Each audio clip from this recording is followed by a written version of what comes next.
الحمد لله والصلاة والسلام على أشرف المرسلين حبيبنا محمد وعلى آله وأصحابه أجمعين. أما بعد، فإن أصدق الحديث كتاب الله، وخير الهدي هدي محمد صلى الله عليه وسلم، وشر الأمور محدثاتها، وكل محدثة بدعة، وكل بدعة ضلالة، وكل ضلالة في النار.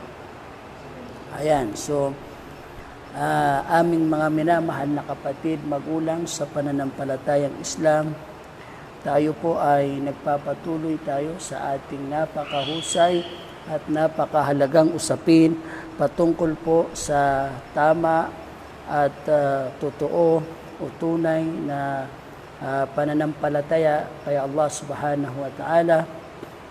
Walang iba kundi ang pananampalataya o paniniwala sang-ayon sa kaparaanan o paniniwala o pananampalataya ng mga Ahlus Sunnah wal Jamaah o di kaya ng mga As-Salafus Salih.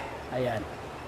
So, kahapon po ay nabanggit natin na kung saan ang pananaw ng mga Ahlus Sunnah wal Jamaah patungkol sa taong nakakagawa ng kabair. Ibig sabihin ay ang taong nakakagawa ng kabair, ang taong nakakagawa ng malalaking kasalanan katulad ng pambababae, pagnanakaw, pagpatay at yung mga iba pa. Ayan. So ang pananaw doon ng ating mga pantas, no, ng Ahlus Sunnah wal Jamaah, sila sa kabila nito, bagaman matindi at napakalaki ang parusa, no, napakatindi ng parusa na ipinapataw ng Islam sa paggawa ng ganitong mga kasalanan, sapagkat sa pagnanakaw halimbawa ay pinuputulan ng kamay, then sa pambababae kung ito ay may asawa ay hahatulan siya ng kamatayan kapag napatunayan sa pamamagitan ng pagbato sa kanya hanggang sa mamatay. Kung siya naman ay pumatay, ganun din na kung saan magbabayad siya ng buhay o di kaya ipapatayin din siya bilang kabayaran ng kanyang pangungutang ng buhay. Ayan. So, gayon pa man ay hindi natin sila, ang mga Ahlus Sunnah wal Jamaah ay hindi sila itinuturing na mga lumabas o di kaya ay nawala sa Islam o nawala sa pananampalataya o wala nang natira sa kanilang pananampalataya. Pwera na lang yung mga Khawarij, sapagkat ang mga Khawarij para sa kanila, ang taong gumagawa ng malaking kasalanan ay automatic na nakakalabas na ito sa pananampalataya. Ayan. At siya'y mananatili magpakailanman sa naglalagablab na apoy sa impyerno, halal na ang kanyang dugo at ibig sabihin ay halal na siyang patayin at halal ng kunin o angkinin ang kanyang pagmamayari. Yun yung paniniwala ng mga extremist, no? Yung mga kamusliman na kung saan lumabas sila, no? Lumabas sila sa pamantayan ng paniniwala ng Ahlus Sunnah wal Jamaah. Ayan. So, nabanggit natin dito yung isa sa mga halimbawa na ibinigay ng ating mga scholar, no? Na yung dalawang ta'ifa, fa'in ta'ifatani minal mu'minin, kung ang dalawang grupo sa mga mananampalataya ay nagkaroon ng digmaan sa pagitan nila, alitan sa pagitan ng magkabilang panig, no? So ang gagawin natin ay ayusin sila. Ayan. Ayusin sila. Ngayon, kung halimbawa lumabag, no? Lumabag ang isa sa kanila doon sa ibang grupo, so didigmain natin sila sapagkat yun ang inutos ni Allah, faqatilul lati tabghi hatta tafi'a ila amrillah. Makipagdigmaan kayo doon sa sumalungat, no? na grupo hanggang sa sila ay manumbalik o di kaya ay tanggapin na ang anumang desisyon ni Allah subhanahu wa ta'ala na dapat silang ayusin. Dapat ayusin ang gusot sa kanilang pagitan o sa pagitan nila. Ayan, kaya sinabi rito na fa'in fa'at fa'aslihu bainahuma bil adl wa aqsitu. At kapag ito ay tumupad, ibig sabihin ay tumugon sa pakikipag-ayos. So ang kailangan natin ay ayusin ang pagitan nila. Ayusin ang pagitan nila ng may adal. Ibig sabihin ay katarungan. Ipagkaloob ang katarungan o pagka makatarungan ay ipagkaloob ang nararapat. Ayan, kung ano ang karapat dapat o nararapat para sa isang tao, ipagkaloob mo, yun ang pagka makatarungan. Ayan, hindi po yung pagkakapareho, no?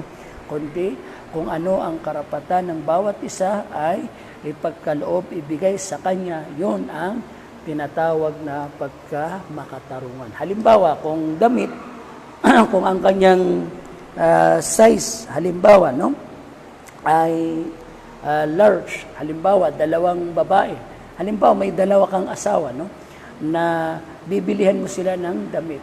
Ayan.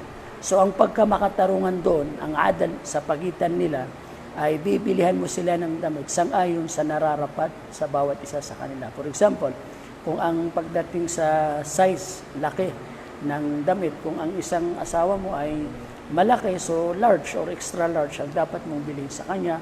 Kung yung isa naman ay payat, so ang dapat mong bilhin sa kanya ay medium o di kaya ay maliit na damit. Yun yung pagkamakatarungan, hindi po yung pagkakapareho. No, walang kinalaman yung pagkamakatarungan sa pagkapareho o pagkakapareho sa pagitan ng dalawang bagay, kundi ipagkaloob ang karapat-dapat, nararapat sa bawat isa. Ayan. So, ganun natin aayusin ang pagitan ng dalawang grupo ng mga kamusliman na nagkaroon ng hitwaan o di kaya ay gusot sa pagitan nila. Wa aqsitu, inutos ni Allah subhanahu wa ta'ala na maging makatarungan tayo. Inna Allah yuhibbul muqsitin, sapagkat ang mga taong makatarungan ay minamahal sila ni Allah subhanahu wa ta'ala. So para bagang sinasabi sa atin ni Allah, kung gusto niyong mapamahal kayo kay Allah subhanahu wa ta'ala, mahalin kayo ni Allah subhanahu wa ta'ala, wala kayong dapat na gawin kundi maging makatarungan. Ayan, maging makatarungan ka sa boss mo, maging makatarungan ka sa tauhan mo, maging makatarungan ka sa kapitbahay mo, maging makatarungan ka sa sarili mo, maging makatarungan ka kay Allah, maging makatarungan ka sa asawa mo, maging makatarungan ka sa anak mo. So, yung pagkamakatarungan ay sa lahat ng aspeto ng ating pamumuhay ay kailangan natin gamitin doon ang pagkamakatarungan, aming mga minamahal na kapatid at magulang sa pananampalatayang Islam. Hindi lang kapag nangyari ang gusot sa pagitan ng dalawa, saka na pag-usapan yung pagkamakatarungan, kundi sa lahat ng kilos natin ay dapat tayong maging makatarungan. For example, kahit sa mata mo, dapat maging makatarungan ka. Kung ano lang yung limitasyon ng mata mo, yun ang ibigay mo. Kung ano lang yung kaya ng mata mo, yun ang ibigay mo. Kung ano lang ang kaya ng pandinig, yun ang ibigay mo. Kung ano lang yung kaya ng partikular na bahagi ng katawan mo, yun lang yung ibigay mo, sapagkat yun ang pagkamakatarungan, aming mga minamahal na kapatid at magulang sa pananampalatayang Islam. So pagkaraan ay binanggit ni Allah subhanahu wa ta'ala, innamal mu'minuna ikhwah, tanging ang mga mananampalataya ang totoo at tunay na magkakapatid. Hindi ang totoo at tunay na kapatiran sa pagitan ng mga kamusliman ay ang kapatiran sa dugo, kundi ang kapatiran sa relihiyon o pananampalataya. Yun ang totoo at tunay na yun ang totoo at tunay na kapatiran sa ating mga Muslim, aming mga minamahal na kapatid, magulang sa pananampalatayang Islam. Ayan.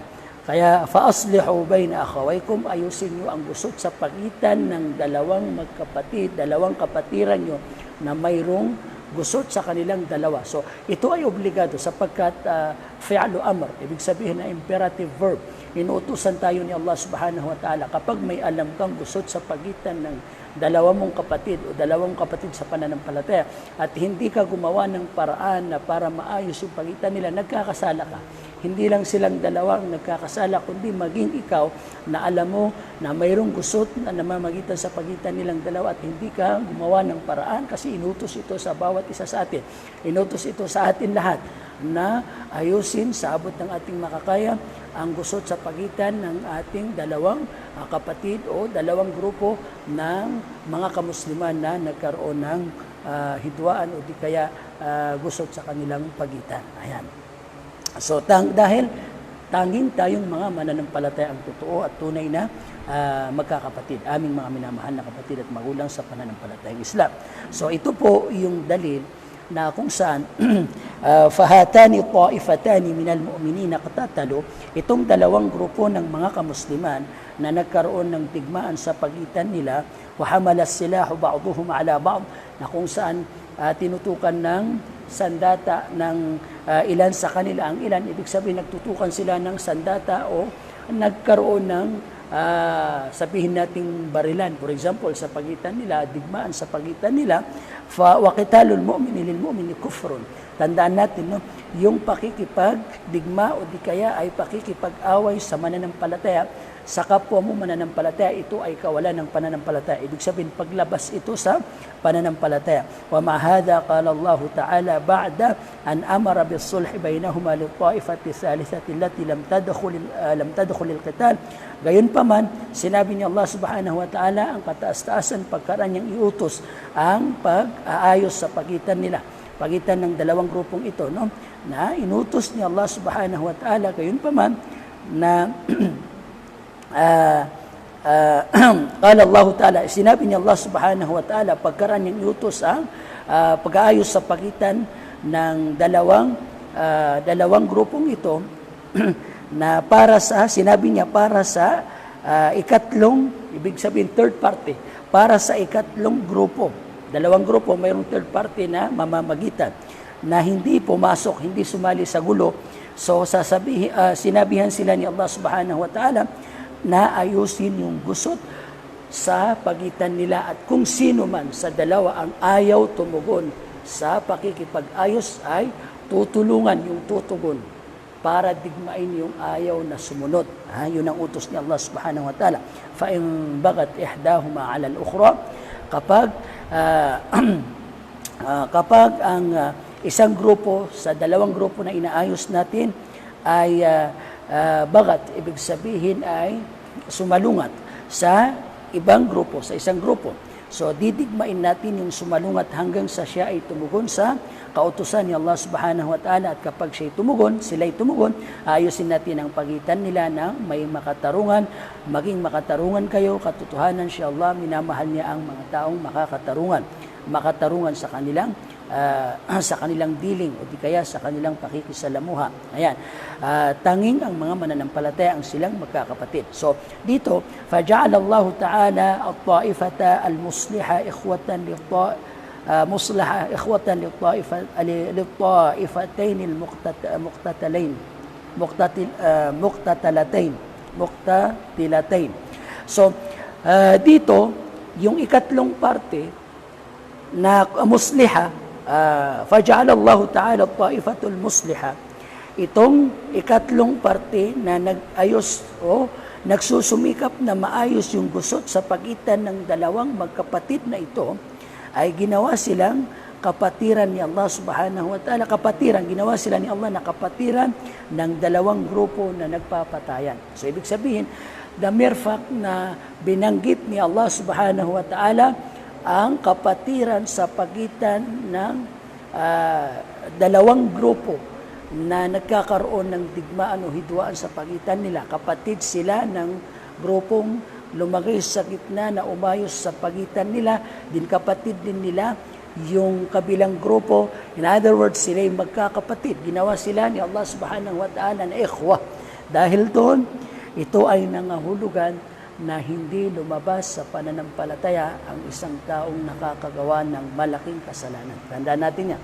Hindi po nakakalabas sa pananampalataya ang taong nakakagawa ng malaking kasalanan, lalo na kung maliit na kasalanan.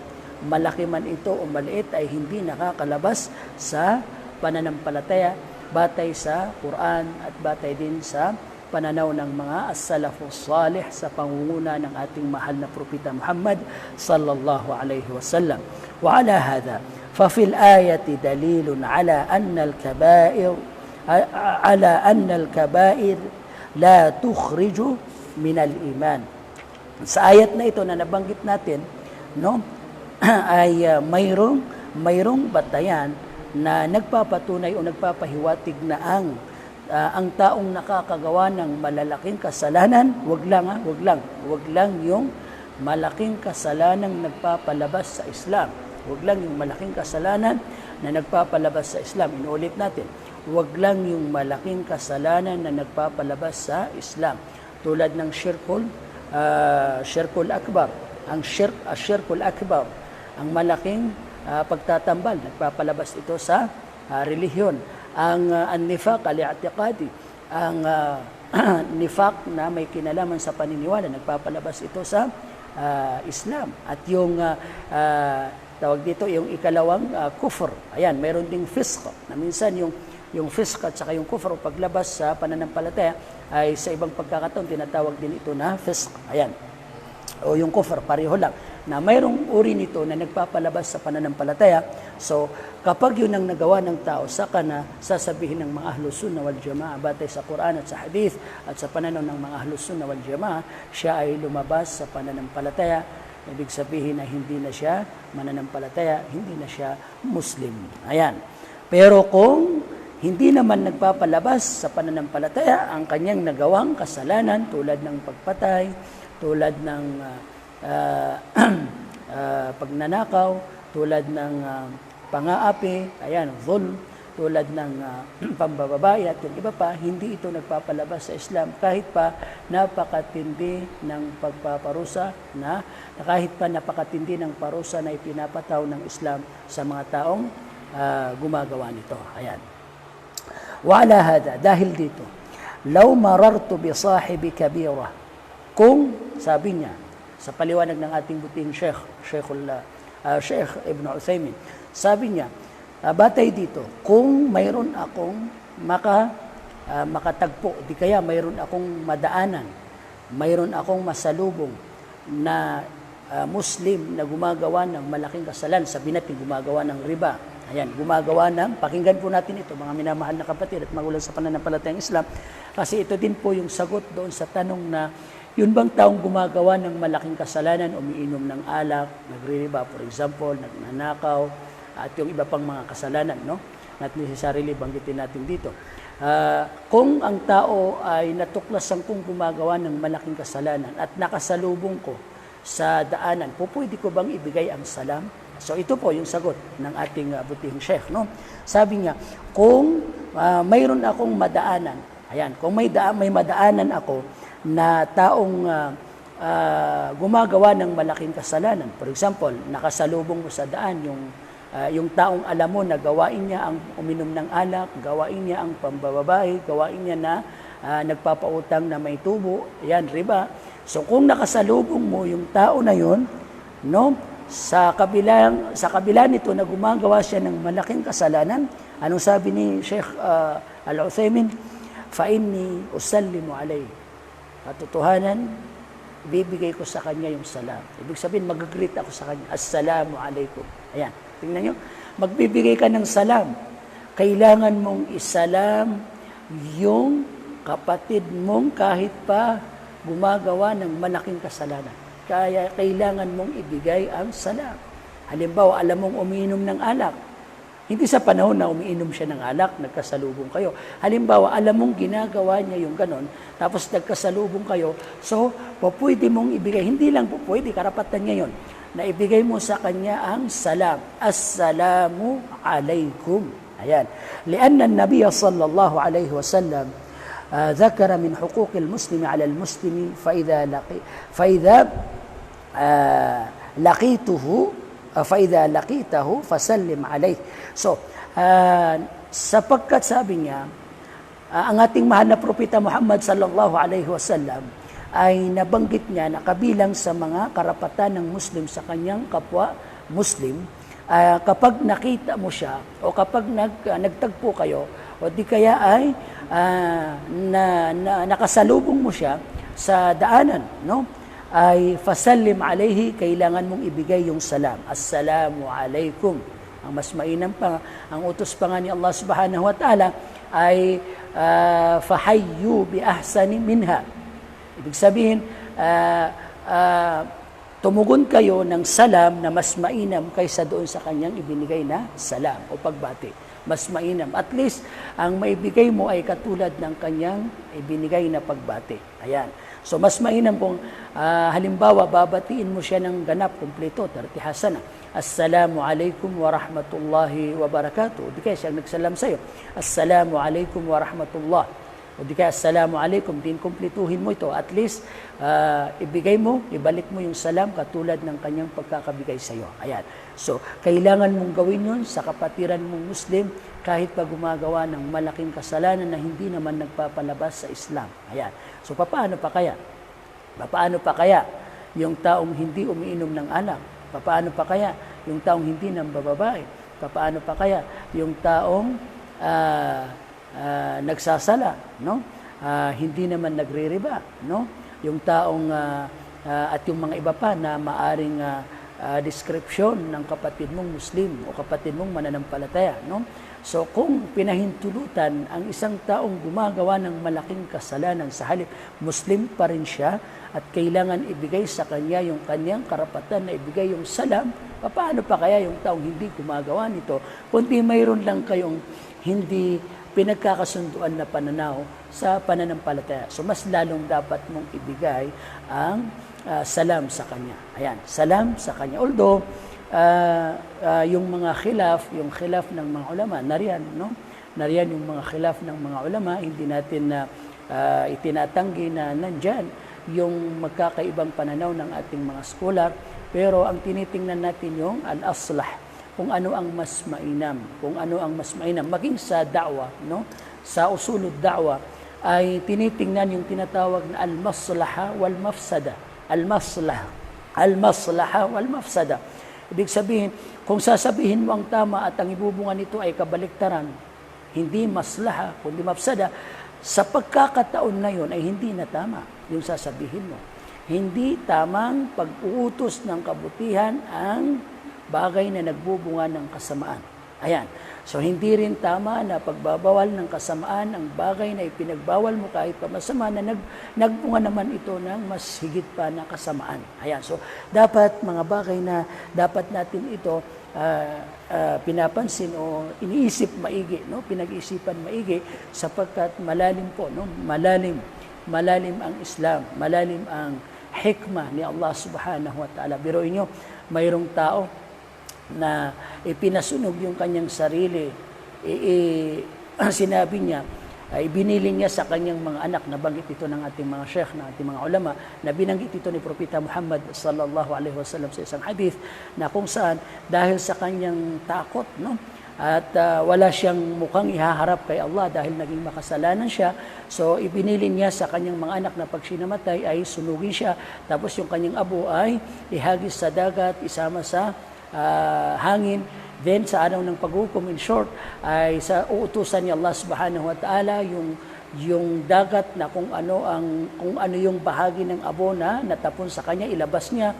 Then yung hangin na ipunin niya yung kanyang itinaboy na abo ng tao na yun. Din tatanungin siya ni Allah subhanahu wa ta'ala, bakit mo ginawa yun?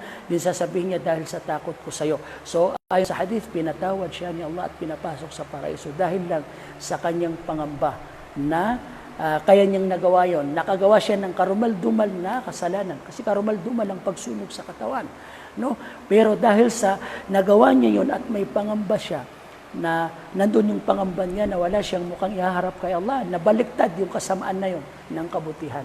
So mayroon pang isa na kung saan, isa din na nabanggit ni Propeta Muhammad sallallahu alaihi wasallam na ikinatuwa ni Allah subhanahu wa ta'ala sa isang tao na nabaliktad niya. Instead na sabihin niya na siya Allah ang kanyang Panginoon na nagpapasalamat siya sa kanya, ang nasabi niya, siya Allah ang kanyang naging alipin. Yun yung kwento ng isang tao na kung saan siya ay sumilong sa isang puno, then siya ay naidlip at yung kanyang kamilyo na lulan ang kanyang mga pangangailangan din nawala ito.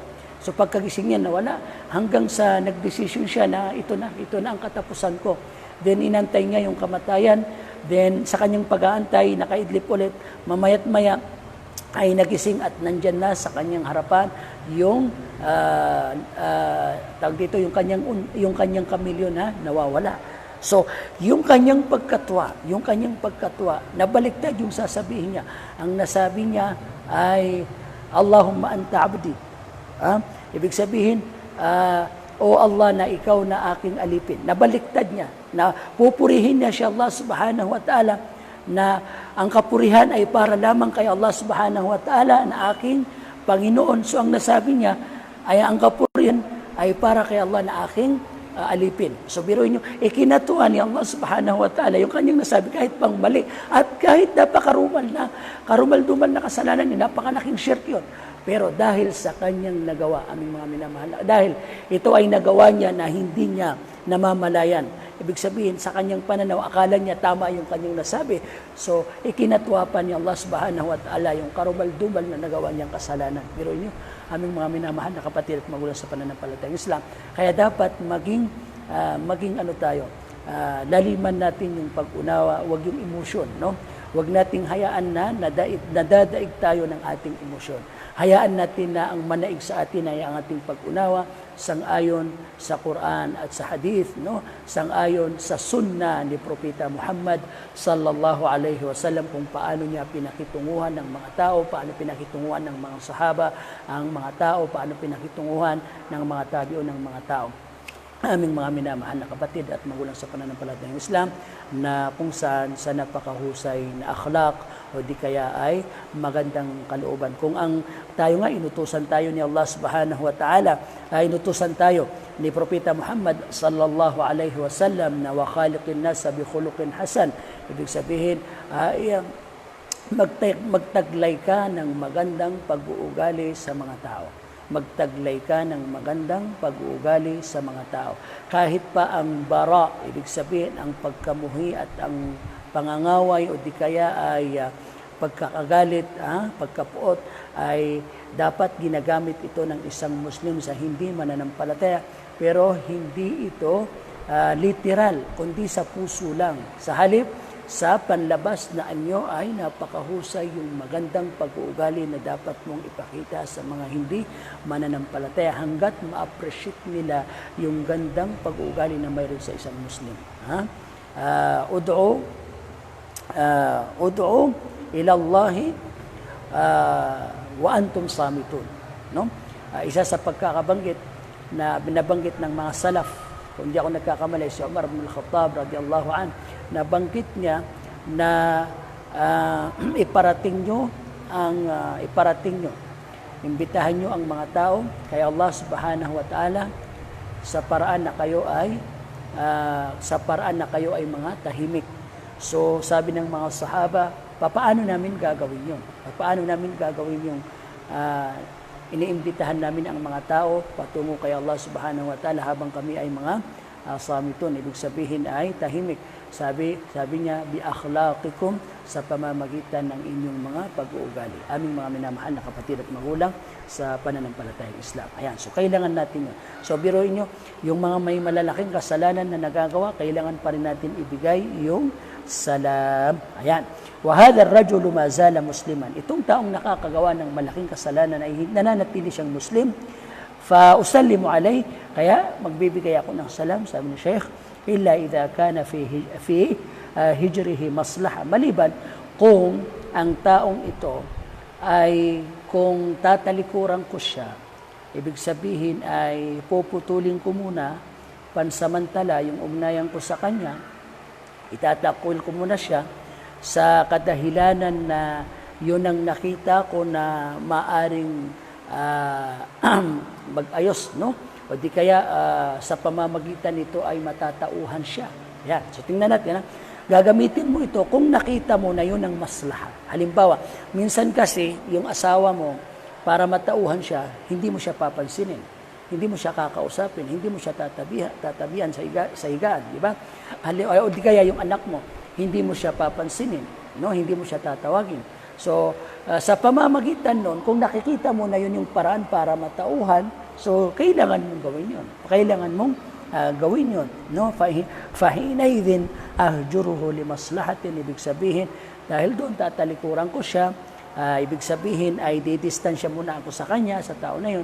Kung nakikita ko na yung aking pagdistansya sa kanya, ay mayroong maidudulot ito na kabutihan. Pero kung wala naman, kama jara li Ka'ab bin Malik, katulad ng ginawa ni Propeta Muhammad sa 3 sahaba, isa na doon si Al-Ka'ab bin Malik at yung kanyang dalawang kasamahan na kung saan hindi sila sumama sa Ghazwat Tabuk.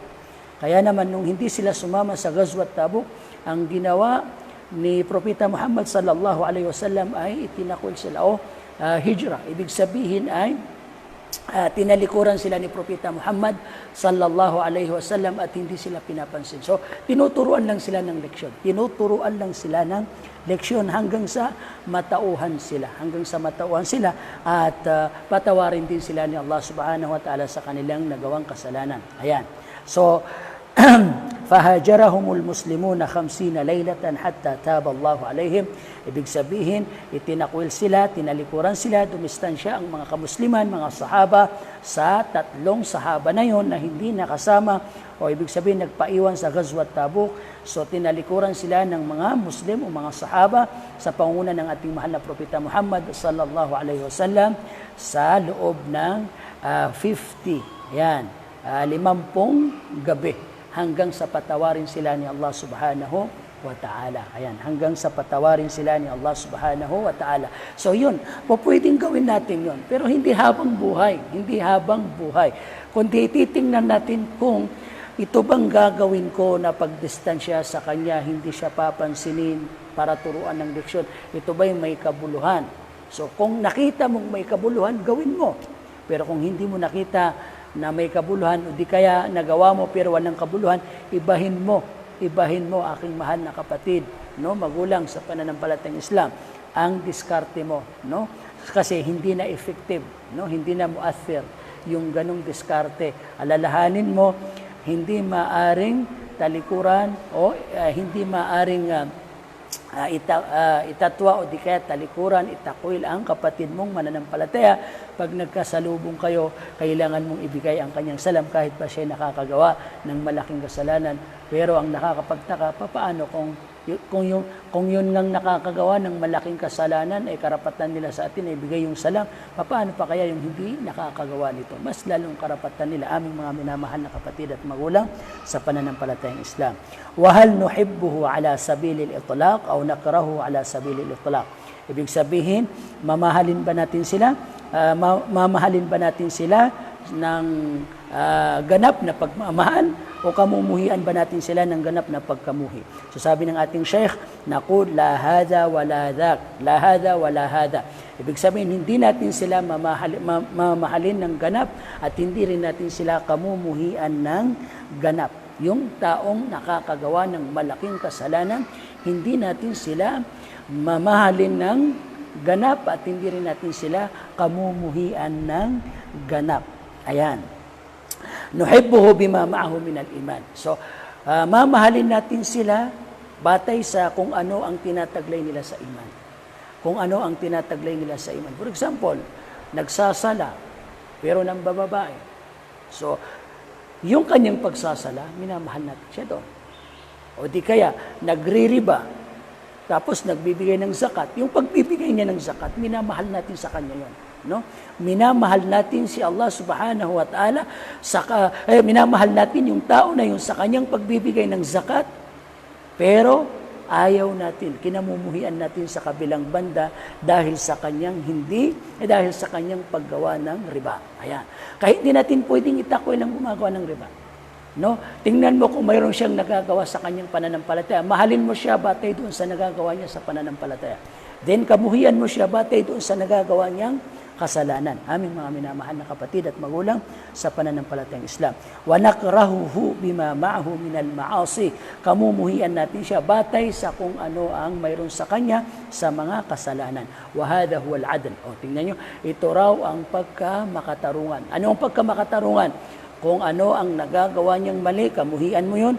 Kung anong nagagawa niyang tama, mahalin mo yun. Yun ang pagkamakatarungan. Ito ang paniniwala, pananaw, pananampalataya ng Ahlus Sunnah wal Jama'a na nakabatay sa Quran at sa hadith ng ating mahal na propeta Muhammad sallallahu alaihi wasallam. Ayan. So, yan po aming mga minamahal na kapatid at magulang sa pananampalatayang Islam, dapat nating maintindihan. Ayan.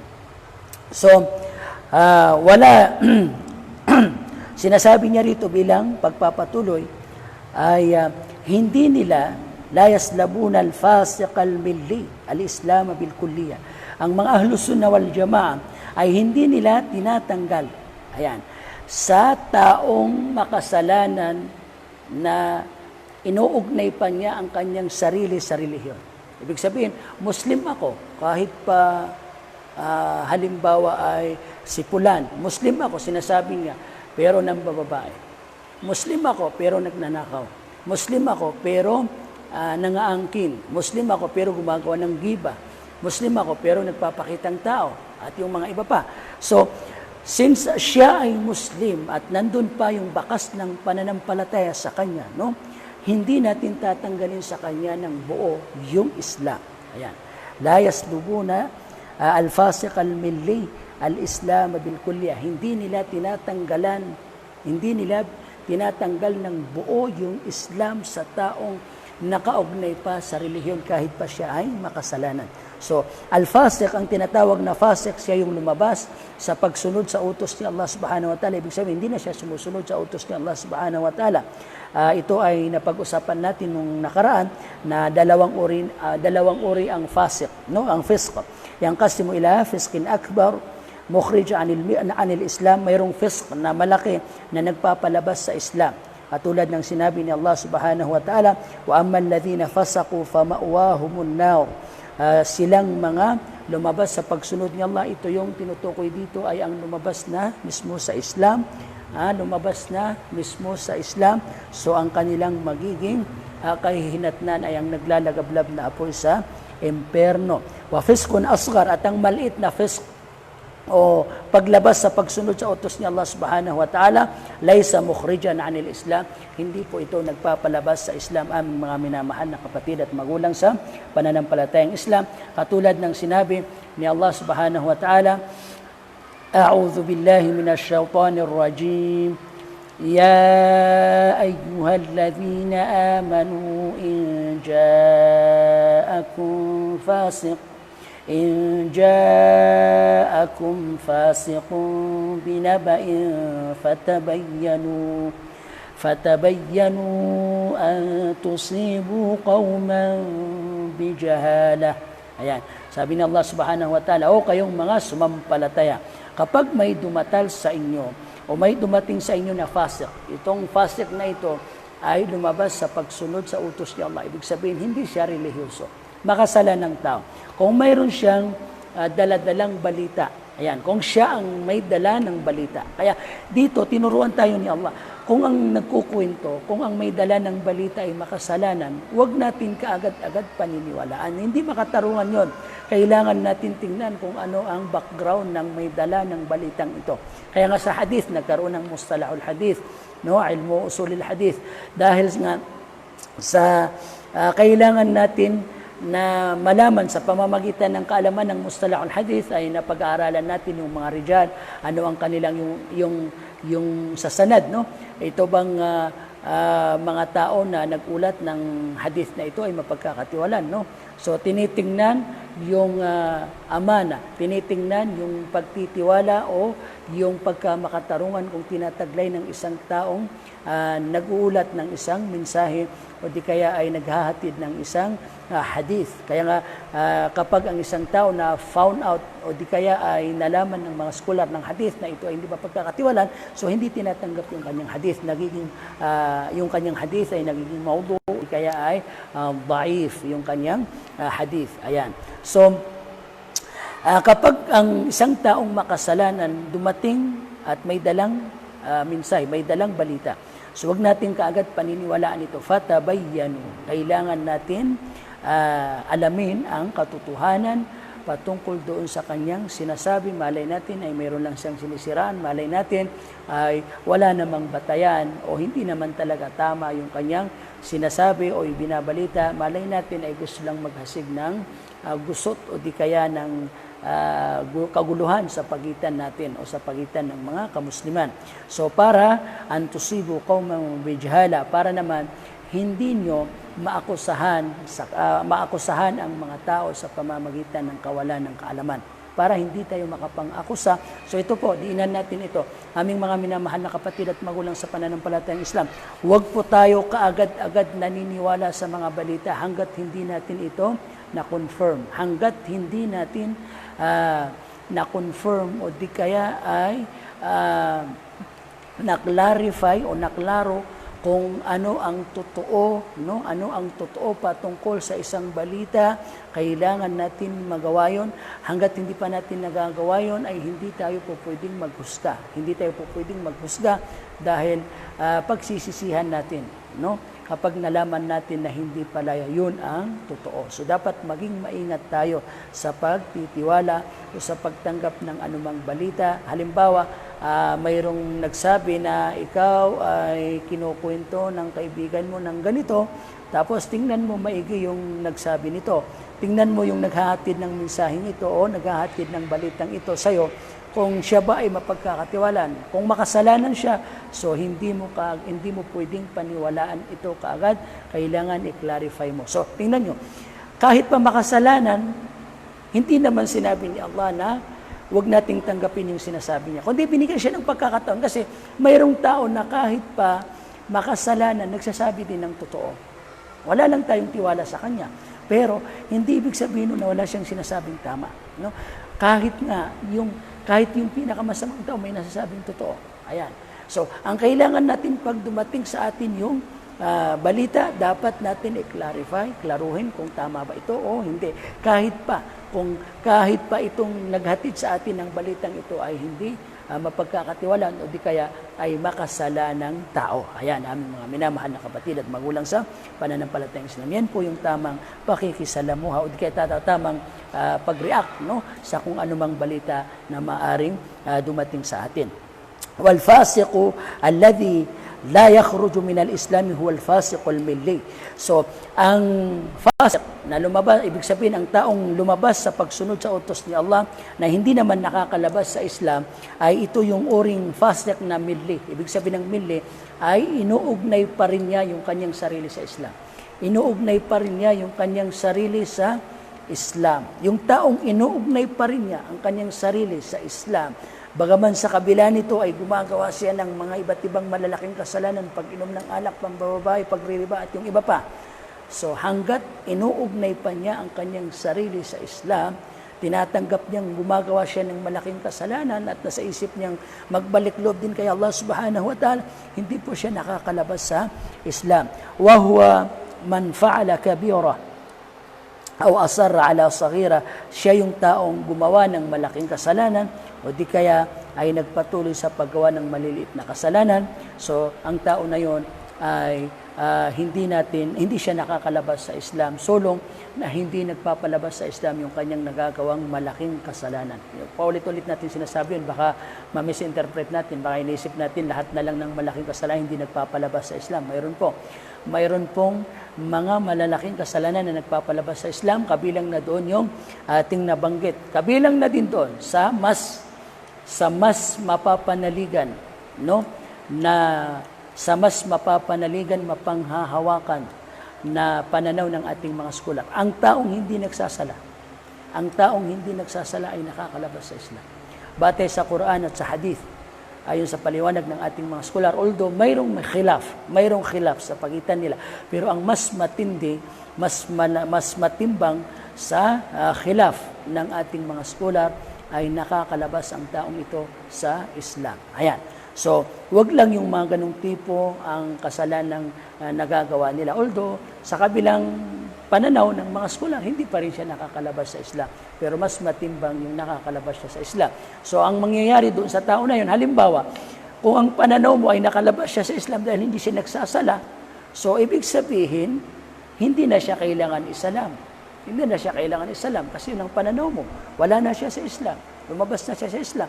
In fact, yung mga ulama na nanindigan dito ay kailangan siyang bigyan ng pagkakataon na magtauba. Kung hindi, ay kailangan siyang, dahil lumabas siya sa Islam, so ang taong lumalabas sa Islam, bibigyan siya ng babala na bumalik o di kaya kakausapin siya na magtaubat, bumalik kayo sa landas ni Allah subhanahu wa ta'ala, pumasok muli sa Islam, at kapag hindi niya ginawa yun, ay maaari siyang magiging halalud dam. Ibig sabihin, maaari siyang patayin dahil lumabas na siya sa Islam.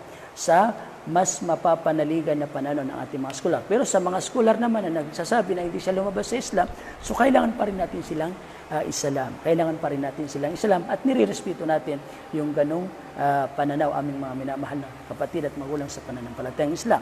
Ayan. So, walihada qala al-muallif.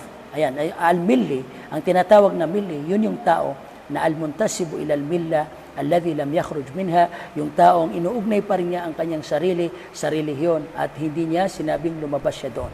Ayan. Fa ahlus sunnah wal jamaa la yaslubuna al-fasiq al-milliyah al-islam bil kulliyah. Hindi nila tinatanggal yung mga ahlus sunnah wal jamaa, hindi nila tinatanggal sa taong gumagawa ng mga kasalanan na inuugnay pa rin niya ang kanyang sarili sa Islam, hindi nila pinapalabas ng buo sa Islam ang tao na yon.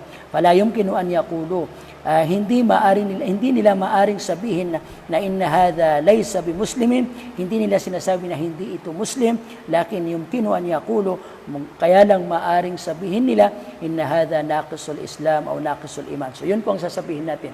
Ang tao na gumagawa ng riba, taong umiinom ng alak, taong nambababae, taong at yung iba pa, no? At yung iba pa na malalaking kasalanan na maaring nagawa, pumatay.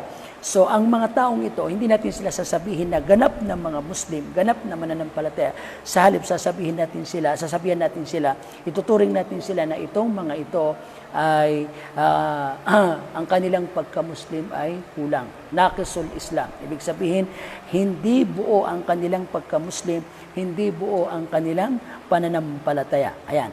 Wala yukhallidunahu finnar. Hindi pinaniniwala ng mga ahlus sunnah wal jamaa na itong mga ito ay mananatili sila magpakailanman sa naglalagablab na apoy sa imperno. Ayan. Wala hadha yakunu qawlu. Dahil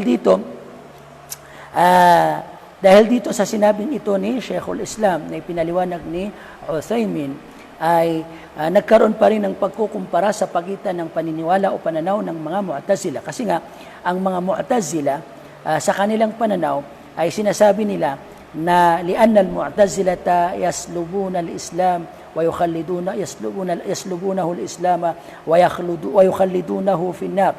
Ang mga Mu'tazila sa kanilang pananaw, tinatanggal nila yung Islam at itinuturing nila ang taong yaon ay mananatili magpakailanman sa naglalagablab na apoy sa imperno, wa in kanu la yutliquna alayhi al-kufr, kahit pa hindi nila sinasabi na ito ay mga kafir. Ibig sabihin, ang taong gumagawa ng kasalanan o malaking kasalanan, hindi itinuturing ng mga Mu'tazila na kafir, kundi bainal manzilatayn. Siya hindi kafir, hindi rin siya Muslim. Siya nakalabas sa Islam pero hindi naman nakapasok sa kufr. Pero itong taong ito ay mananatiling magpakailanman sa naglalagablab na apoy sa imperno, batay dito sa paliwanag ng ating buting Sheikh. Bagaman hindi nila sinasabi na siya ay kafir. Ayan. So aming mga minamahal na kapatid at magulang sa pananampalatayang Islam, insyaAllah, dahil sa nalalapit na po yung oras ng ating adhan, no? Bigyan lang natin ng summary, pero ang isusunod natin na pag-usapan na napakahalaga, no? Na baka insyaAllah sa susunod natin na pagla-live video ay matapos na natin yung usaping pananampalataya, i-review niya na lang po yung ating mga nakaraan na video. So, yung natitira ay ilaan natin sa pag-summary. Ayan, aming mga minamahal na kapatid at magulang sa pananampalatayang Islam, kung ikaw ay mayroong asawa, kung ikaw ay mayroong anak, kung ikaw ay mayroong magulang, kung ikaw ay mayroong kapatid, mayroong kapitbahay, gumagawa ng malaking kasalanan, ayan, gumagawa ng pagririba, halimbawa nagririba, ayan, riba. Kasi yung pambababae, bihira lang yun magawa, yung mga talagang mga ano lang, no? Pero may mga minsan mayroon tayo, ang talamak na nangyayari minsan na nagagawa ng mga tao yung riba, yung pagkuha ng tubo. Ayan, pagpapautang na may tubo. Ayan. So, sa iba't ibang uri nito kasi maraming klase, marami din itong klase. Ayan. O di kaya ay mayroon kang kakilala na isang kapatid ng Muslim, no? Nagsasala, for example, pero nagbibinta ng nakaw na cellphone.